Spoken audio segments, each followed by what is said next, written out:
Eno mi do sesinu aderomu ajobion fainu. Ni meno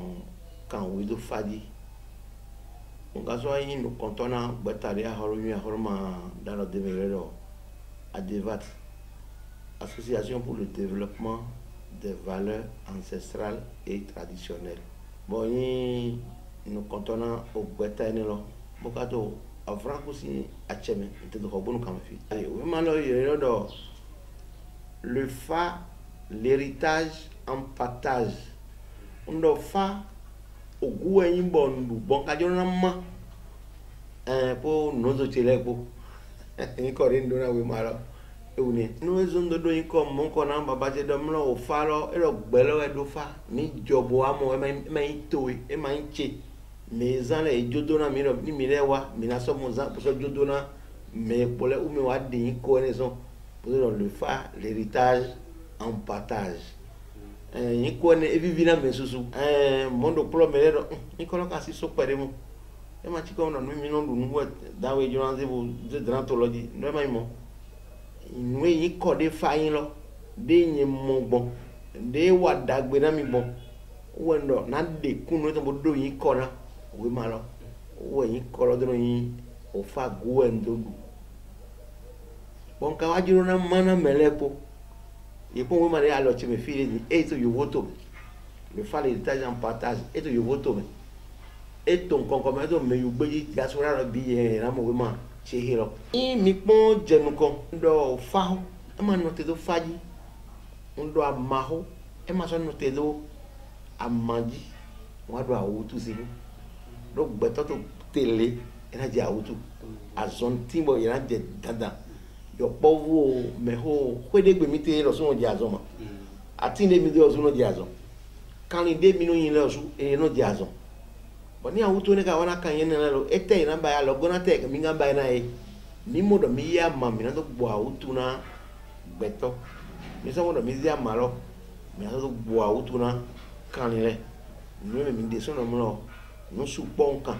do we malo me no ndo destin l'étoile nous boy we mene den kan den zeg gbeto bo pon mo do yede de me beto do yede yene mi mi ro seto o sero de mi ze bo pon mi amoro do sun wolevu lo mi ro étoile do me ro propo o e sun wolevu do wa ni mi ponto me de go glesi go me ro star sun wolevu o e ro star ton gbeto do sun wolevu mo kan yin do plo fi wa pon wa an étoile destin ndo de ton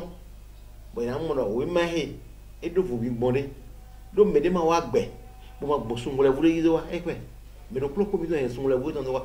fi te ka mo sun wolevu te na mi e to bi o so e zin gbazago nu yi étoile yun me ma yun le ye ma yun mo de kan we do fun bo ni pon gbeto ro poto te o fa do àwọn tin do ta mi to e godu e do yin question of farm gbogbo reji mi no si mi no si ayin mo yo mi to ji mi no si ayin do e do yin question onu e do yin question of farm nukun e do yin question o to mi ton e do yin question bodo fa du we ton mo ya wa lo su alo mi ton e do ro ne ene le pon ho click pon wa do no de nu kele mu de ton bodo ho do sun wole vu gbeto ton o seton ne debe ma on pitene pere to bo fadi bo kan we mene o nko be we ma de ton din o la to we koji o ma le su po azan kan we o ma le we po yo de wole so de so to vire di we ma le su da si efi ni epon gbeto to tele ira mo do e do ba chora na de we nu yan de ma do na hodego parce que mi no bon jeon onu mo to yi bon kare fu file ni le timbo nuku mi tom lomo ni yo wo pon ga ma yo de do microbe ai mi le nu to yeme bo nuku mamo e te mi na do glo nu ne le mi na ba ya ma bo kusu do simele bo le mi mo ni bo do hunle agbaza mi to so duwe ni gba do azon mi no le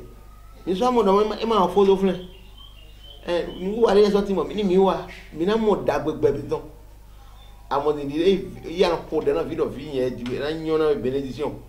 moi nous devons sortir moi je suis rien à bailler dans de mon dagbe de ton bonazan quand on veut yo là mais ouais mais donc protection et bénédiction mais a maladie a manger si mais on est au malodo pali ton de go a manger si mais do donc ndo fa ho deji bodo amade na jede yi we na te dude le kon deji woni gbeto le alo gbeto du ina wa dagbe na mi amati nde mi e so klota o do siga mo o fe ndadagbe o du dadagbe de me supo no kan ko ne bio do ni mi na no mi no gwe no po me le tin you know dossier yi gona ide mi kan bio bon mai mo do e ni ekun me ina mo do you su papa o ye cheri de ye bodo ton ye bon kade atino de bo de amalo deji atino kwa ma po de bo ye cheri deji ni ekun yi bo melo mo bo ha do naka wona amalo le sin yiko adodo ton de do amalo podo yiko supo bon ni ekun français gbe me do me de wo si gbe no non scientifique bon ni me le o ma yin lo gbe mi ton me ni mi do français gbe me de wo si gbe na yin do amale we no yin mo we non scientifique lo bon ni e bo kodo bo din bo zani de mi do bon gande me na di amalo do ba do galo me pe ena na no di de mi mo ni awo to ba ida mo no ni e jura mo mi o kande ji na gbodo mo mi le bi de me ene ko ene nu lo mi me lo gbon e hun we ma lo mo kan lo alo kan si we kun lo ena gbon e ji bo yiro mi ni e kanu bi o mi we ko hol we ma lo desi na do nu na wa de na ba gbon na e ma ye mi si de ye si na tu mo na de ma ye si na tu mo na o donc we ma de la lo ti me di bi bedra e mo e mo di bi bedra o da cheji ni so pon fi mi no ya chete e bo mi ro bibliothèque nationale o you know c'est sinon ou de we le ko tonton donc we ma de mati bo mi ba ba hol mo do na donc a hol we si alo me we ete e ma do a chere a hol si a chere we ma no ete ye ni basibo mre ma nyo ba iwe bo ka mo boko e mi no chene fi no do boko no e na mi amasi bo ma si no lezo ndi wo da lo ne do alo e ma ka yo alo e mo no e kan ni na zana de to kun le e ka do ma me do mo do ni le ti mo na zana de we tatale bo na wa dagbe na we ni no lo di jante bo no ne wo di jante bo ma to fi a e ka do ma no do se po me kan we lo yiro e